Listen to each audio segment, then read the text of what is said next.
How earthworms are created. दोस्तों, केंचुए तो आप लोगों ने बहुत बार देखे होंगे क्योंकि ये एक ऐसे प्राणी हैं जो अक्सर बारिश के दिनों में देखने को मिल जाते हैं। मिट्टी के नीचे खोद कर रहने वाले केंचुए को देखकर कई सारे लोग डर भी जाते हैं क्योंकि पतला सा दिखने वाला जानवर भले ही साइज में छोटा है लेकिन काफी ज्यादा डरावना लगता है। लेकिन सवाल यह आता है कि आखिर केंचुए को खेतों में क्यों इस्तेमाल किया जाता है और इनका जीवन चक्र कैसा होता है। दोस्तों, केंचुआ दिन में अपना अधिकतर समय मिट्टी के नीचे बिताता है। आपको बता दें कि इस दुनिया में कछुए की लगभग 6,500 अलग अलग तरह की प्रजातियां पाई जाती हैं, जिनमें से कई केंचुए समुद्री इलाकों में पाए जाते हैं। ये केंचुए रेंगने वाले प्राणी होते हैं जिनके पास आंख और कान दोनों नहीं होते और इनकी चाल तो बहुत ही धीमी होती है। ये केंचुए मिट्टी को खोदकर अंदर से पूरी तरह खोखला कर देते हैं, जिसकी वजह से मिट्टी की उर्वरा शक्ति बढ़ जाती है। इसीलिए केंचुए खेतों के लिए बहुत ज्यादा अच्छे माने जाते हैं। लेकिन सवाल फिर से वहीं आकर अटक जाता है कि आखिर इनका जीवन चक्र कैसे चलता है, कैसे ये जन्म लेते हैं, कैसे इनकी मृत्यु होती है।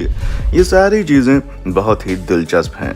जहाँ सबसे पहले तो मिलन की प्रक्रिया होती है, यानी मेटिंग प्रोसेस होता है। केंचुए का ये मिलन मात्र कुछ ही मिनटों का होता है और आप ये बात जानकर हैरान रह जाएंगे कि ये एक ऐसे जीव हैं जिनके पास नर और मादा दोनों प्रकार के मिलन अंग मौजूद होते हैं। अब आपके दिमाग में चल रहा होगा, अगर इनके पास दोनों अंग मौजूद हैं तो ये मिलन कैसे करते होंगे। असल में दोस्तों, ये जीव अपने दोनों ही अंगों से मिलन करते हैं। जी हाँ, भले ही इनके पास दोनों मिलन अंग मौजूद क्यों ना हो, लेकिन इसके बावजूद भी इन्हें मिलन करने के लिए और अपनी प्रजाति के दूसरे प्राणियों को जन्म देने के लिए एक साथी की जरूरत होती है। और ऐसा क्योंकि अगर आप इन्हें थोड़ा ध्यान लगाकर देखेंगे तो आपको ये मालूम होगा कि इनके शरीर में 100 से भी ज्यादा खंड बने होते हैं, लेकिन जो शुरुआत का 4वां खंड होता है उसमें इनके पास मादा प्रजनन अंग पाए जाते हैं और 18वें खंड में नर प्रजनन अंग पाए जाते हैं। ऐसे में जब आपको इनके मिलन का प्रोसेस पता चलता है तो आप हैरान हो जाते हैं, क्योंकि जैसे ही ये लोग किसी साथी को ढूंढ लेते हैं उसके बाद केंचुआ अपने नर प्रजनन अंग को दूसरे केंचुए के मादा प्रजनन अंग के साथ जोड़ देता है और उसी तरह दूसरा केंचुआ भी अपने नर प्रजनन अंग को पहले केंचुए के मादा अंग से जोड़ देता है और इसी तरह इनके मिलन की प्रक्रिया शुरू हो जाती है, जो कि पृथ्वी के अद्भुत करिश्मों में से एक है। एक जीव जिसके अंदर दोनों ही प्रजनन अंग पाए जाते हैं, लेकिन उन्हें बच्चे को जन्म देने के लिए अपने साथी की जरूरत होती है। ऐसे में आप कह सकते हैं कि ये केंचुए नर और मादा दोनों होते हैं। अब कुछ मिनटों तक ये अपने मिलन की प्रक्रिया जारी रखते हैं और फिर जैसे ही इनके मिलन की प्रक्रिया खत्म होती है उसके कुछ ही दिनों के बाद ये केंचुए अंडे देने की अवस्था में आ जाते हैं, जहां प्रजनन के प्रोसेस में शामिल हुए दोनों ही केंचुए अंडे देते हैं। लेकिन सबसे बुरी बात यह है कि ये केंचुए ज्यादातर मिट्टी के अंदर रहते हैं, जिसकी वजह से इन्हें अंडे देते हुए देख पाना बहुत मुश्किल होता है। लेकिन अगर हम मिट्टी की ऊपरी परतों को हटाकर देखें तो इनके अंडों को साफ तौर पर देख सकते हैं, जिन्हें आप इस वक्त देख भी सकते हैं कि किस तरह जमीन पर कछुए के अंडे पड़े हुए हैं। ये केंचुए एक बार में 15 से 20 अंडे दे देते हैं और इस एक अंडे से 2 से 3 केंचुए जन्म लेते हैं।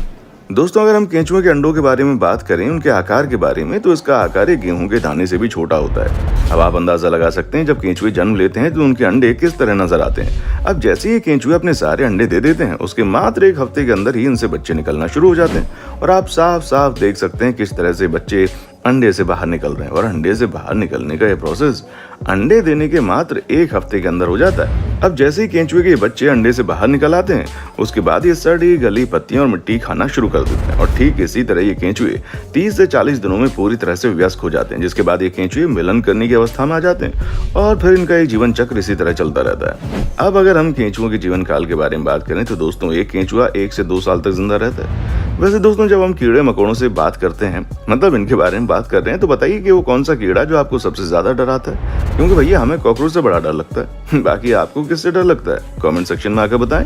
तो दोस्तों, ये था छोटे से दिखने वाले कछुए का केंचुए का पूरा जीवन काल। लेकिन आइए अब एक बार आपको कॉकरोच के जीवन काल पर भी नजर पार लेते हैं कि कॉकरोच को मारना बहुत ज्यादा मुश्किल होता है। ऐसे में कितने लंबे समय तक जीते हैं और कैसे जन्म लेते हैं, काफी दिलचस्प होगा ये जानना, क्योंकि कॉकरोच एक ऐसा जानवर है जो सर्वाहारी होता है। ये दुनिया भर में पाए जाने वाले बड़े आकार के कीड़ों में से एक है, जो आमतौर पर आपके रसोई घर, स्टोर रूम और टॉयलेट वगैरह में मिल जाता है, जहां पहुंचकर ही बीमारी फैलाने में कोई कसर नहीं छोड़ते। 4 सेंटीमीटर का जीव दिखने में कुछ कम खतरनाक नहीं लगता, लेकिन दुनिया भर में कॉकरोच की कई सारी अलग अलग प्रजातियां पाई जाती हैं। दोस्तों, सबसे पहले तो नर और मादा कॉकरोच का मिलन होता है। जैसा कि आप देख ही सकते हैं कि इनका ये मिलन बस कुछ ही मिनटों का होता है। अब जैसे ही इनके मिलन की प्रक्रिया पूरी हो जाती है उसके कुछ ही दिनों बाद मादा कॉकरोच अंडे देने की अवस्था में आ जाती है। जैसा कि आप देख ही सकते हैं कि किस तरह मादा कॉकरोच अपने अंडे दे रही है, जिसमें लगभग 20 से 25 मिनट का समय लगता है और कई बार तो 1 घंटे का भी समय लग जाता है। कॉकरोच अपने अंडे देने के लिए ऐसी जगह चुनते हैं जहाँ या तो बहुत अंधेरा होता है या फिर बहुत सारा सामान, ताकि इनका अंडा कोने में सुरक्षित बना रहे। आप देख सकते हैं कि इन कॉकरोच के अंडे बहुत ही अलग और भूरे रंग के होते हैं, जो बिल्कुल टेबलेट की तरह नजर आते हैं। पर क्या आपको मालूम है कि टेबलेट की तरह देखने वाले अंडा असल में अंडा होता ही नहीं है, बल्कि भूरे रंग का एक सुरक्षित कवच है, जिसके अंदर असली अंडे सुरक्षित होते हैं। इस सुरक्षा कवच के अंदर लगभग 40 से 50 अंडे मौजूद होते हैं। तो जैसे ही मादा कॉकरोच इस अंडे को जन्म देती है, तो इसके बाद इस अंडे से तकरीबन 1 से 2 महीने के अंदर बच्चे जन्म लेते हैं। लेकिन अगर मौसम और जलवायु में बदलाव हुआ तो ये बढ़कर 3 महीने तक भी पहुंच जाता है समय। अब जैसे ही ये समय पूरा होता है, उसके बाद इस कवच के अंदर से छोटे छोटे बच्चे निकलने शुरू होते हैं, जिनकी संख्या लगभग 40 से 50 होती है। और ये पूरा प्रोसेस कैसे होता है वो तो आप देख ही सकते हैं। अब जैसे ही बच्चे अंडे से बाहर आते हैं, बढ़ते समय के साथ इनका आकार भी बढ़ने लगता है और साथ ही साथ इनके शरीर की त्वचा भी बदलने लगती है, क्योंकि पहले जन्म के वक्त इनका जो रंग होता है वो बिल्कुल ट्रांसपेरेंट सफेद होता है, लेकिन वक्त के साथ ये भूरे और लाल रंग में बदल जाते हैं। ये कॉकरोच जब भी अपनी त्वचा बदलते हैं तो एक सफेद पारदर्शी कॉकरोच सामने आता है, जिसके कारण इसके शरीर का अंदरूनी हिस्सा भी देखा जा सकता है और फिर दोबारा से इनके अंदर रंग आने शुरू हो जाते हैं। आपको बता दें कि कॉकरोच तब तक अपनी त्वचा को बदलते रहते हैं जब तक कि ये पूरी तरह से वयस्क नहीं हो जाते, और उन्हें पूरी तरह से वयस्क होने में लगभग 11 से 14 महीनों का समय लग जाता है। हालांकि ये समय कॉकरोच की प्रजाति, पर्यावरण और कई सारी चीजों पर निर्भर करती है। किसी में ज्यादा समय लगता है तो किसी में कम समय लगता है। अब जैसे इनका ये समय पूरा हो जाता है, पूरी तरह से वयस्क हो जाते हैं ये, इसके कुछ ही दिनों के बाद ही मिलन की प्रक्रिया को पूरी तरह तैयार हो जाते हैं। अब बता दें, इनका ये जीवन चक्र इसी तरह चलता रहता है। ये भी बता दूं कि एक मादा कॉकरोच अपने पूरे जीवन काल में लगभग 300 से 400 अंडे देती है, और इन कॉकरोच का जीवन काल 2 महीने से 2 साल तक हो सकता है, जो इसकी प्रजाति, पर्यावरण और शिकारियों के आधार पर निर्भर होता है।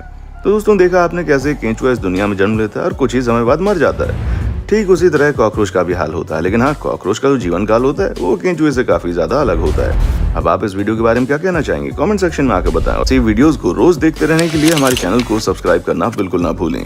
देखने के लिए शुक्रिया। दोस्तों, आपको स्क्रीन पर 2 और वीडियोस दिखाई दे रही हैं, जिसे देखने के लिए स्क्रीन पर क्लिक करें।